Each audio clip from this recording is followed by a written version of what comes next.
ఇంకొకటి మిమ్మల్ని కామన్గా ఒక క్రైమ్ థ్రిల్లర్ స్టోరీస్ కానీ ఏవైనా సరే తీసుకున్నప్పుడు అలాంటి జోనర్ మూవీస్లో ఒక ఉమెన్ సెక్షువలైజేషన్ ఆర్ అడల్ట్ కంటెంట్ అనేది పెడతారు.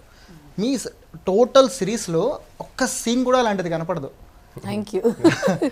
అంటే కంప్లీట్ చిన్న పిల్లలు కూడా హ్యాపీగా కూర్చొని ఓకే మర్డర్ చేసేది కూడా మీరు కంప్లీట్గా ఆ పర్స్పెక్టివ్ మర్డర్ చేస్తున్నట్టు కాకుండా ఆ 9 వైపు నుంచి చూపించడం వాటి వల్ల ఏంటంటే అది కూడా ఆ గోర్ అనేది అనిపించదు. సో అంత క్లీన్ కంటెంట్ దీంట్లో తీసుకురావడానికి మీరు ఎలాంటి ప్రికాషన్స్ తీసుకున్నారు అసలు? లేదు, మన కథే అసలు అది కాదు, ఉంది ఛాన్సెస్ ఉన్నాయి.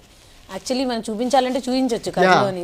ఇప్పుడు నయనం is peeping into her life అంటే ఎలా చూపించవచ్చు అంటే మీరు మామూలుగా ఆలోచించండి. సో మెనీ డిఫరెంట్ వేస్ లో చూపించవచ్చు. అది అదే ఈవెన్ అది మొత్తం కంప్లీట్ వెరీ ఎస్థెటిక్ గా, వెరీ నీట్ గా, చాలా నీట్ గా అందరూ కలిసి హ్యాపీగా ఫ్యామిలీ మొత్తం కూర్చొని చూసేటట్టు అది నిజంగా హ్యాట్స్ ఆఫ్ అసలు మీకు లిటరల్ గా. థాంక్యూ. దీంట్లో మాత్రం శాస్త్రి బాబు ఇది మా ఊర్లో ఫేమస్ అన్న. ఒళ్ళు నొప్పి, జలుబు, తలనొప్పి ఏమున్నా ఉపశమనం. జలుబు, తలనొప్పి, ఒళ్ళు నొప్పుల నుండి ఉపశమనం. శాస్త్రి బాబు ఇప్పుడు ₹5 ప్యాక్ లో కూడా. ఎందుకంటే కంప్లీట్ ఏ సిరీస్ చూసినా మనం క్రైమ్ లో మనకు అవే కనపడతాయి. ఫస్ట్ ఆఫ్ ఆల్ పీప్ చేస్తున్నాడు వేరే వాళ్ళ లైఫ్ లో కంటే సో అలా కాకుండా దీన్ని ఇలా తీసుకెళ్లడం అండ్ ఆ 9 వైపు నుంచి కూడా క్యూట్ క్యూట్ మూమెంట్స్ ని వాటినే చూపించడం.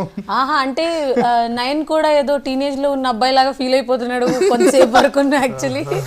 సో ఆ జోన్ లో ఉంచి ఇంకా మన వాడికి క్లారిటీ లేనప్పటికీ లంపగా తగిలింది అన్నమాట. సో అలా అలాగే అంతవరకే తీసుకెళ్ళాం. We just don't want to give any clarity like వాడు హీ ఫెల్ ఇన్ లవ్ అని అనుకోకూడదు జనాలు. ఈజ్ ఆర్ ఎల్స్ ఈ పూర్తిగా దాన్ని అంటే దాని లైఫ్ లో దూరిపోయాను లేకపోతే లస్ట్ లోకి వెళ్ళిపోయాను ఇలా ఏది వాడు కన్ఫర్మ్ అవ్వకూడదు. ఏ ఎమోషన్ అన్నది 9కే క్లారిటీ లేదు, వ్యూయర్ కి కూడా క్లారిటీ లేదు. అదే ఆ నవ్వుతోటి అది కూడా క్లారిటీ రావట్లేదు. దానికి తోడు పాపం ఏదో క్లారిటీ తెచ్చుకునే లోపే మరీ అసలు కత్తెర తీసుకొచ్చి గొంతు మీద పెట్టి చంపేస్తానంటే ఇష్టపడిన అమ్మాయి ఎలా ఉంటుంది పాయింట్ అసలు వెరీ కాంట్రాస్ట్. కత్తిరి తీసుకొచ్చి పెట్టేసి చంపేస్తున్నా. ఒక మర్డర్ చేశాను, రెండో మర్డర్ ఆ డైలాగ్ చెప్పకూడదు. బట్ స్టిల్ అసలు అప్పుడు ఆ పర్స్పెక్టివ్ 9 పర్స్పెక్టివ్ లో చూస్తే చచ్చిపోతాడు అసలు ఆన్ ది స్పాట్.